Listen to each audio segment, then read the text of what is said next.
Welcome back. The National Science Week celebrates and promotes the importance of science, technology and innovation in daily life.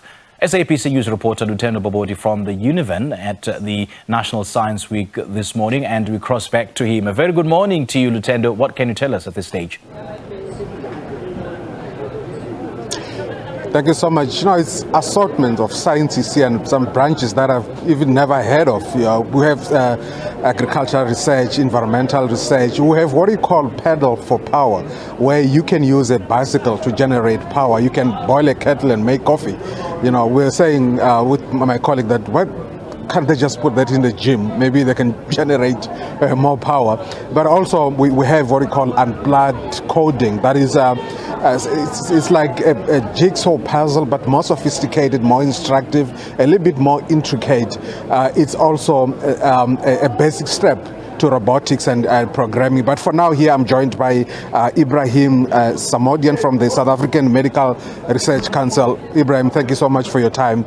You've been in the thick of things in terms of research concerning COVID-19. Yes. Talk to us about it. Yes, during COVID-19, the SMRC was instrumental in the J&J vaccine clinical trial that got rolled out during Sisonke.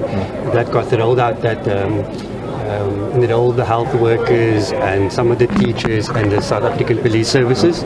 So yes, we were instrumental in bringing a vaccine at a time when there wasn't any vaccines available, and that was formed the backbone of the national strategy for fighting the COVID. How challenging that? Just talk to us about the process. How challenging was it? It was very challenging. So during COVID, I was in lab research.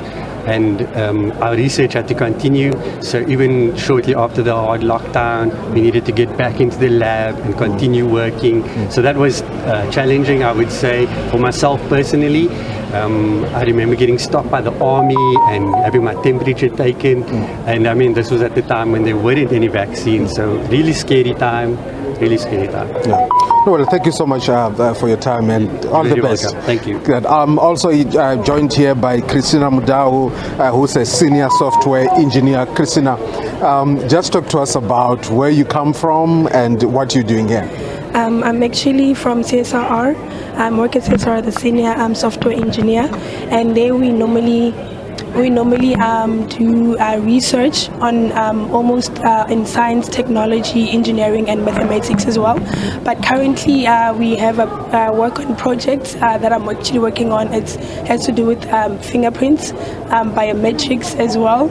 And we have developed an OCT, optical current tomography technology, where we actually capture fingerprints, latent fingerprints, which are fingerprints that are found at crime scenes, to using a system that actually uses light to capture those fingerprints, to actually assist the SAPS to actually to capture fingerprints easily without using the traditional methods. Yeah, you look quite young to me. Yes. Are we seeing a lot of young people getting involved in that industry? Yes, definitely. I think one of the things with the CSR is that they try to grow young students from as a bazaar, and then once you are done with the bursary, then they enroll you within their company for you to actually start working with them. So they're quite a lot, and they actually promote the youngsters within the industry. Okay, thank you so much. Thank you. Well, thank you so much. Yeah, that's what Christina Mudau, who's a senior software engineer. There's quite a lot of them here, especially young people. We'll be talking to a student, a master's student who's or somebody who's doing a master's degree in astronomy later on. All right, Lutendo, great chatting to you. We'll touch base with you a little later on. We do appreciate your time. That was our reporter, Lutendo Bobodi, speaking to us live from Univen, where the National Science Week is taking place.